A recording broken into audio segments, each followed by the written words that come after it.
164 సీట్లు ఇచ్చి వీళ్ళకి ముఖ్యమంత్రులను చేసి చివరికి పేదలు మాత్రం నిరుపేదలు అయిపోతున్నారు, వీళ్ళు మాత్రం కోట్లు సంపాదించుకున్నారు. ఇలాంటి వ్యక్తులకి మీరు ఓట్లు మళ్ళీ వేస్తే, ఇలాంటి వ్యక్తుల్ని మళ్ళీ ముఖ్యమంత్రులను చేస్తే రాష్ట్రం ప్రగతి ఎక్కడ ఉండదు, పేపర్ల మీదే ఉంటుంది, టీవీల్లోనే ఉంటుంది, ఏబిఎన్లో ఉంటుంది, టీవీ5లో ఉంటుంది, మహా టీవీలో ఉంటుంది, ఈటీవీలో ఉంటుంది, అంతే. రాష్ట్ర ప్రగతి ఇంకెక్కడ ఉండదు, పేపర్ల మీద ఉంటుంది. 2014 నుంచి ఈ రోజు వరకు అమరావతికి పేరు పెట్టించుకోలేకపోయినాడు మహానుభావుడు.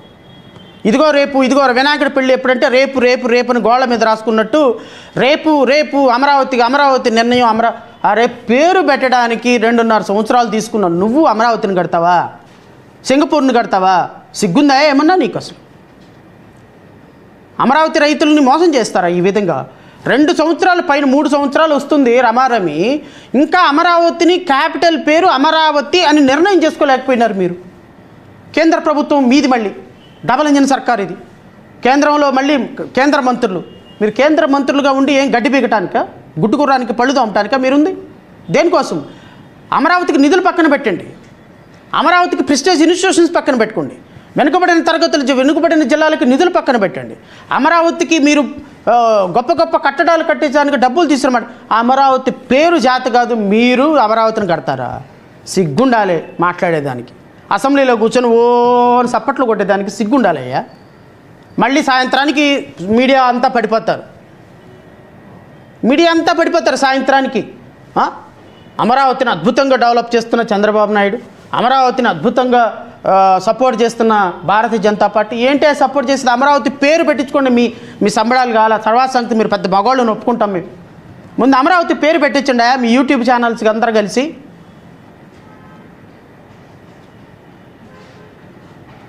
ఉట్టెక్కలేనమ్మంటే స్వర్గానికి ఎక్కిందంట మీలాంటి వాళ్ళే ఈ కథలు. ప్రధానమంత్రిని రిక్వెస్ట్ చేస్తున్నాం,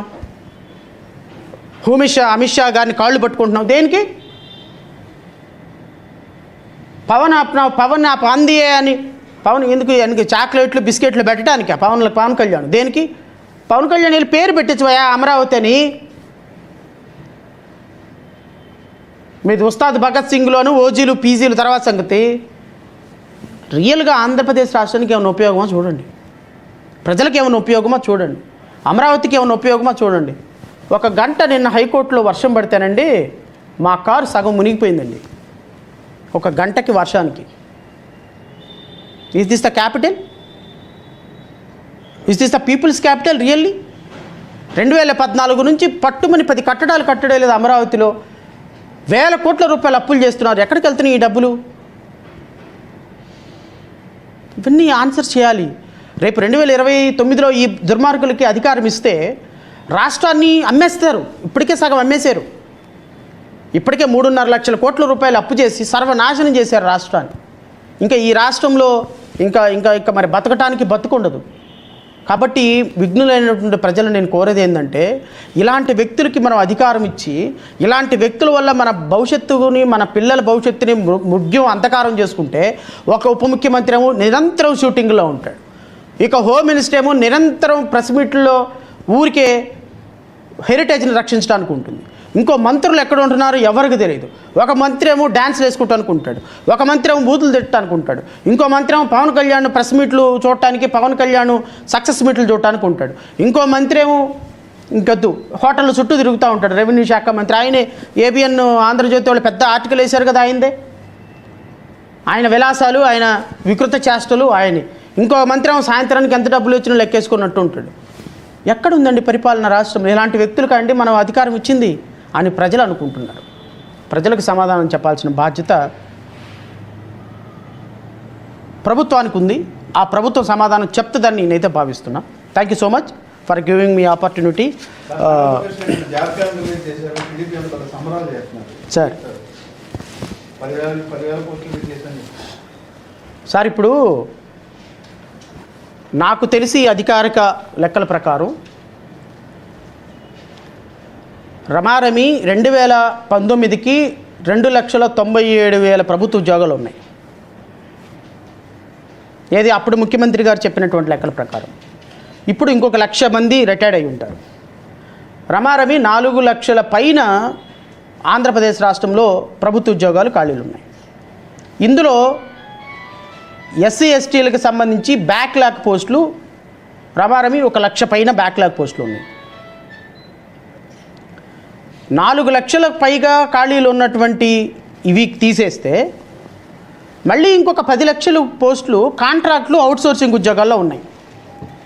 ఈ కాంట్రాక్టులు అవుట్సోర్సింగ్ ఉద్యోగాలన్నీ కూడా ప్రభుత్వ ఉద్యోగాలే, కానీ వీటిని ప్రభుత్వ ఉద్యోగస్తులతో నింపకుండా కాంట్రాక్టులు అవుట్సోర్సింగ్లో నింపుతున్నారు. అంటే రమారమి ఆంధ్రప్రదేశ్ రాష్ట్రంలో 10 లక్షల మంది కాంట్రాక్ట్ అవుట్సోర్సింగ్ ఉద్యోగాలు చేస్తున్న ప్రతి ఉద్యోగం గవర్నమెంట్ ఉద్యోగమే. అది కాక రెగ్యులర్ ఉద్యోగాలు ఒక 4 లక్షల పైన పెండింగ్ ఉన్నాయి. ఇన్ని లక్షల ఉద్యోగాలు పెండింగ్ ఉండగా ముష్టి పడేసినట్టు ఒక 10,000 ఉద్యోగాలు, అది కూడా టిల్ అక్టోబర్ వరకు, విడతల వారీగా అక్టోబర్ వరకు. ఆ అక్టోబర్లో నోటిఫికేషన్ ఇస్తే అవి మళ్ళీ అదుగో ఇది కానీ ఈ రిక్రూట్మెంట్ జరిగేటప్పటికి 2029 వస్తుంది. ఈ ఉద్యోగాలు పెండింగ్ ఉన్నాయి కదా అని నెక్స్ట్ జాబ్ క్యాలెండర్ ఎవరు?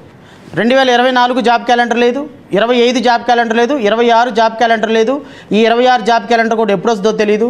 సో ఈ ఉద్యోగాల కల్పన అనేది ఒక బూటకం మాత్రమే. 10,000 ఉద్యోగాలు ఏ కోపరండి? 46 లక్షల మంది నిరుపేదలు బిడ్డలు వెయిట్ చేస్తున్నారు. నేనేమంటానంటే మీరు ఈ 15 లక్షల ప్రైవేటు ఏదైతే అవుట్సోర్సింగ్ కాంట్రాక్ట్లో ఉందో అన్నీ రెగ్యులరైజ్ చేయాలి. నెంబర్ 2, ఈ 4 లక్షల ఉద్యోగాలు ఏదైతే ప్రభుత్వ ఉద్యోగాలు రియల్గా ఇప్పుడు ఖాళీ ఉన్నాయో అవన్నీ ఫిల్ చేస్తే అప్పుడు మేము ఒప్పుకుంటాం. అంతేగాని ఊరికే నామకే వస్తే 10,000 ఉద్యోగాలు అక్టోబర్కి నవంబర్కి ఇచ్చేసేసి అది జాబ్ క్యాలెండర్లు అంటే రాష్ట్రంలో ఏ నిరుద్యోగ యువత హ్యాపీగా ఉన్న పరిస్థితి ఉండదు.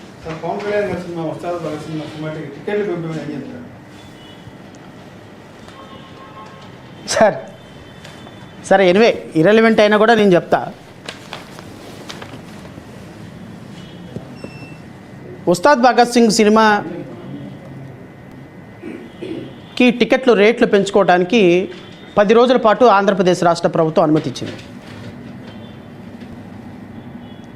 నాకు తెలిసి ఆంధ్రప్రదేశ్ రాష్ట్రంలో ఒక జీవో ఉందండి, జీవో 13 డేటెడ్ 7/3/2022. ఈ 13 జీవో ప్రకారంగా రాష్ట్రంలో టికెట్లు రేట్లు పెంచుకోవడానికి అవకాశం ఉండాలి అంటే కండిషన్స్ ఉన్నాయి. అందులో మొదటి కండిషన్ ఏంటి అంటే అది ఒక సందేశాత్మకమైన చిత్రం అయి ఉండాలి. ఉస్తాద్ భగత్ సింగ్ సందేశాత్మక చిత్రం ఏదో నాకు తెలియదు, నేను చూడలేదు కాబట్టి, నేను చూడను కాబట్టి. నెంబర్ 2, ఆంధ్రప్రదేశ్ రాష్ట్రంలో 25% షూటింగ్ జరిగి ఉండాలి. ఉస్తాద్ భగత్ సింగ్ షూటింగ్ ఆంధ్రప్రదేశ్ రాష్ట్రంలో జరిగిందండి? ఒక్కరోజైనా జరిగిందా? ఒక్క పూట జరిగిందా? మరి టికెట్లు రేట్లు పెంచుకునే అవకాశం ఆ సినిమాకి ఎట్లా ఇస్తారు ఆంధ్రప్రదేశ్ రాష్ట్ర ప్రభుత్వం? నేను చదువుతా ఏనండి.